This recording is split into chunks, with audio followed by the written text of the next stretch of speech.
En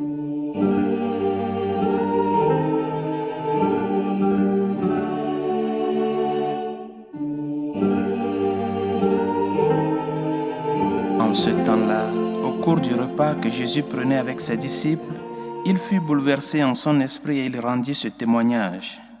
Amen, amen, je vous le dis, l'un de vous me livrera.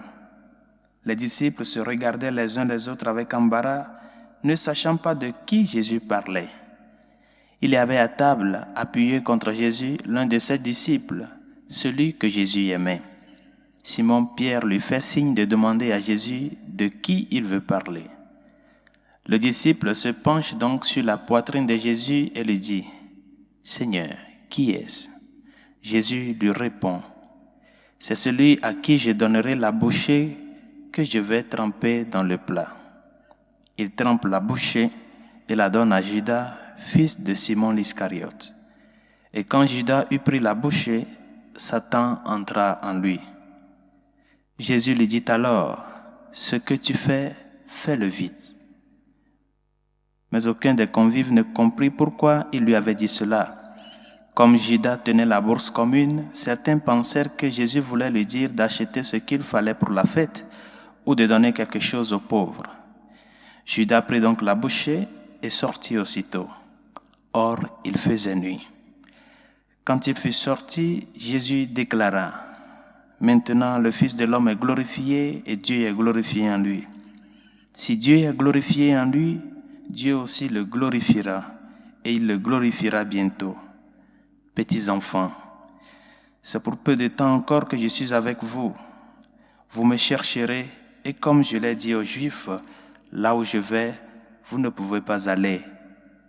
Je vous le dis maintenant à vous aussi. » Simon-Pierre lui dit, « Seigneur, où vas-tu » Jésus lui répond, « Là où je vais, tu ne peux pas me suivre maintenant, tu me suivras plus tard. » Pierre lui dit, « Seigneur, pourquoi ne puis-je pas te suivre à présent?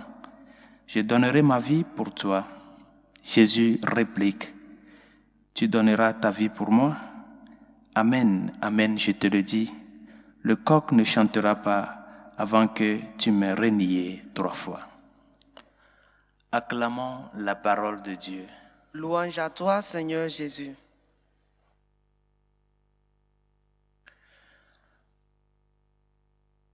Nous venons d'écouter dans la première lecture le second chant du serviteur souffrant que nous offre le prophète Isaïe.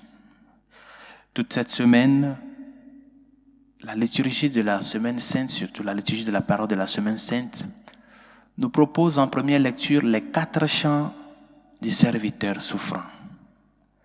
Hier, nous avons écouté le premier chant, qui est Isaïe 42. Aujourd'hui, nous venons d'écouter le second chant, qui est Isaïe 49. Et dans ce second chant du serviteur souffrant, c'est le serviteur lui-même qui parle. Hier, c'est Yahvé qui parle du serviteur. Mais aujourd'hui, c'est le serviteur lui-même qui parle.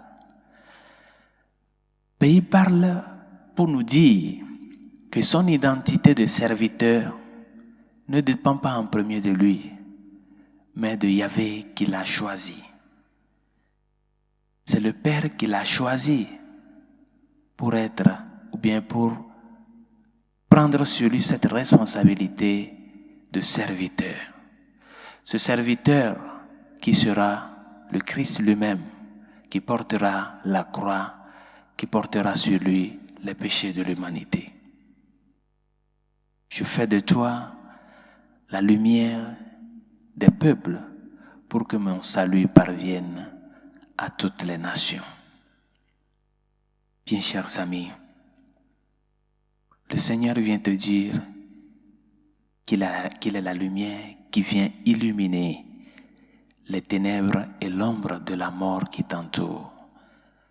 Les ténèbres et l'ombre de la mort dans laquelle tu te retrouves. Il est cette lumière qui ne s'éteint jamais.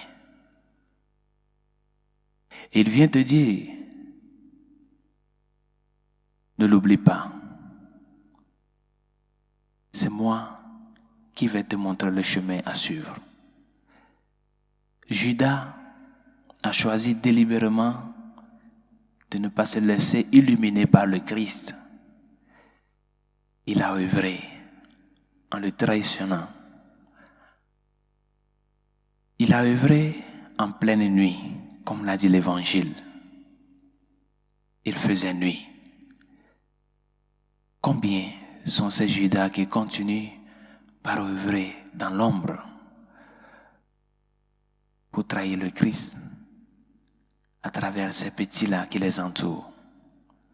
Combien sont ces personnes aujourd'hui qui devant toi, ils rient, ils mangent dans le même plat avec toi, mais derrière, ils te donnent un baiser de trahison. Le Seigneur te demande jusqu'à quand tu vas te laisser pour que ma lumière t'illumine, te pénètre, te transforme. À cela, il nous appelle en ce jour. Nous avons besoin de la lumière pour savoir là où vont les chemins du monde, là où vont les chemins qu'il nous a tracés. Et il te demande, et il te le rassure, quand le vendredi saint, tu le verras défiguré, ensanglanté, couvert de crachats, de salive, quand tu le verras cloué sur la croix, alors que sur cette croix, ce ne sont pas les clous qui le maintiennent, mais c'est l'amour pour toi. Quand tu le verras dans cette attitude-là, défigurée, cette attitude qui n'interpelle pas, croiras-tu qu'il est la lumière qui vient t'illuminer? Croiras-tu qu'il s'est fait serviteur, souffrant de plus pour toi? C'est à cela qu'il veut te préparer.